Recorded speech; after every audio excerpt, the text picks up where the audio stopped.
વડોદરાના અટલાદરા સ્વામિનારાયણ મંદિર ખાતે ભગવાન સ્વામિનારાયણના જન્મોત્સવની કેક, ચોકલેટ અને શુભેચ્છા પત્રિકાઓ દ્વારા ઉજવણી કરવામાં આવી હતી।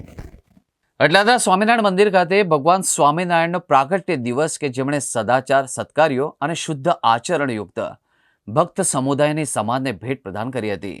તેઓના પ્રાગટ્ય દિને બીએપીએસ શ્રી સ્વામિનારાયણ મંદિર અટલાદરા દ્વારા 49 પ્રકારની કેક, 49 પ્રકારની ચોકલેટનો ભોગ સાંજે સંધ્યા આરતીનું આયોજન કરવામાં આવ્યું હતું।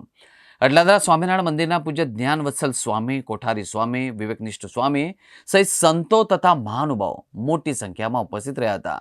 તદુપરાંત યુવાનો અને યુવતીઓ દ્વારા તેઓમાં રહેલ રચનાત્મકને શબ્દધેય આપી મૌલિક શુભેચ્છા પત્રિકા એટલે કે ગિફ્ટ કાર્ડ્સ તૈયાર કરી ભગવાનના ચરણોમાં ભક્તિ રૂપે રજૂ કરવામાં આવ્યા હતા। 244 વર્ષ પહેલાં 3 એપ્રિલ 1781ના દિવસે ભગવાન સ્વામિનારાયણનું આ ધરાતલ પર અવતરણ થયું હતું। એમણે 49 વર્ષ સુધી આ ધરાતલ પર દેહ ધારણ કર્યો, અનેક લોકોના ઉદ્ધાર કર્યા, મોક્ષ કર્યો। આજે લાખો કરોડો લોકોના ઈષ્ટદેવ ભગવાન સ્વામિનારાયણ છે। એ નિમિત્તે ઘણા બધાના હૃદયની અંદર અત્યંત ભક્તિભાવ છે। ભગવાન સ્વામિનારાયણ 49 વર્ષ આ પૃથ્વી પર રહ્યા, એ નિમિત્તે આજે અહીંયા ભગવાન સમક્ષ 49 કેક અને ચોકલેટનો અંકુટ ધરવામાં આવ્યો છે। ઘણી બધી ચોકલેટ અને કેક હરિભક્તો એ ઘરેથી લઈ આવ્યા છે। આજે સાંજે પણ ઘેર ઘેર જન્મોત્સવ તમામ હરિભક્તોના ઘરે થશે।